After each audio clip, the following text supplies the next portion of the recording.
మనం పాపులేషన్ పెద్ద కంట్రీ అండి, లేబర్ ఇంటెన్సివ్ మార్కెట్ మనది. మనకు ఆపర్చునిటీస్ వేరే దేశాల్లో వచ్చి వెళ్ళవలసిందే. భారతదేశం ఇంతమందిని క్యాటర్ చేయలేరు, 1 కోటి మంది బయటకు వస్తారు సంవత్సరానికి అండర్ గ్రాడ్యుయేషన్, పట్టుమని 5 లక్షల ఉద్యోగాలు లేవు ఈ రోజుని. సో వీళ్ళందరికీ ఎక్కడ అవకాశాలు ఉంటే అక్కడికి వెళ్ళి బతకవలసిందే. అందరూ అలా బతికిన వాళ్ళే. ఇప్పుడు మీకు ఎన్ఆర్ఐ అకౌంట్లో డబ్బులు లేకపోతే భారతదేశంలో మీకు చాలా వరకు మనీ ఉండదు. ఇప్పుడు వాడు అక్కడ సంపాదించి కనీసం ఇక్కడ పెడుతున్న ఇన్వెస్ట్మెంట్, రియల్ ఎస్టేట్ మొత్తం అంతా కూలిపోతుంది. సో డెఫినెట్గా మనదే చిన్న దేశం కాదండి, మన దేశాన్ని చైనా లాగా మనం చేసేసుకుని ఉండడానికి కాదు.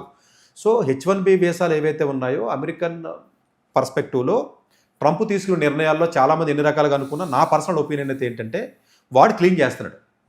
నేను అలా చూస్తున్నానండి, చాలామంది డిఫరెంట్గా చూస్తారు.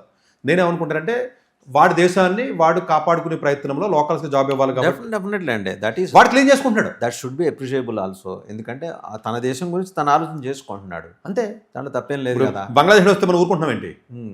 ఈ పక్కన కూర్చొని బంగ్లాదేశ్ లేకపోతే నేపాల్ పాకిస్తాన్ వస్తే మనం ఊరుకోం కదా, మనం కూడా యుద్ధాలు చేస్తున్నాం కదా.